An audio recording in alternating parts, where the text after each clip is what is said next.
Reservation Dogs is a series that premiered on Hulu in the summer of last year. The show was created by Sterling Harrow, and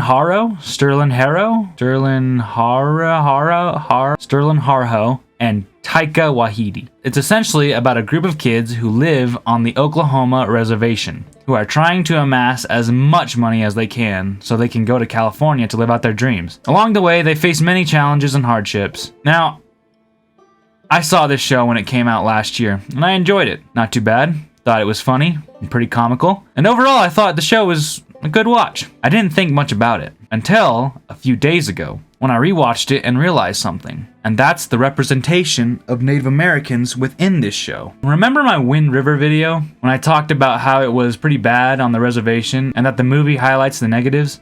I still stand by pretty much everything I said. I also stand by the fact that with the negatives, there are also positives. And Reservation Dogs does just that. It highlights the positives. Don't get me wrong, there are definitely some dark moments in this show, and they aren't afraid to touch on them, but for the most part, it's pretty lighthearted and fun. Like I said, the best part of this show is the representation of Native Americans. But the best example comes in the form of a character that we'll get into later, known as William Spirit Knifeman. Native Americans have, in my eyes, been represented and shown throughout Hollywood as people that were here before the settlers came to America, shown stereotypically as these wise, stoic beings that aren't really human. That natives live on this different existential plane, that we don't understand the white man's ways of being human. Reservation Dogs breaks the stereotype of indigenous people being this noble savage, and brings a new perspective on the Native Americans.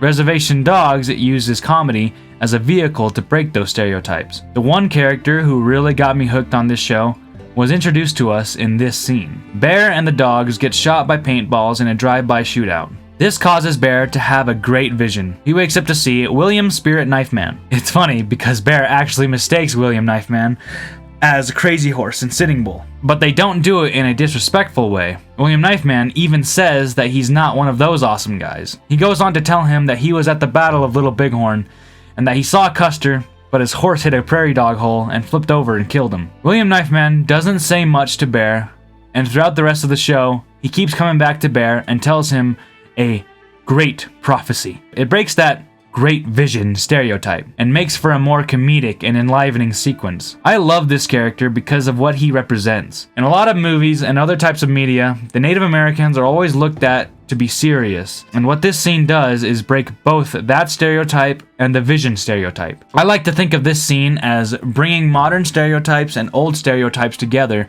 and just completely wrecking them. Overall, I think that this show is, for the most part, alright. Some of the jokes from me don't really land, and I could do without some of the woke jokes. Although not perfect, I believe this is the best piece of media to represent Native Americans to date. It's able to show a true and authentic look at Native Americans using comedy, which was brilliant, and I hope that as time goes on, it keeps breaking more stereotypes surrounding Native Americans.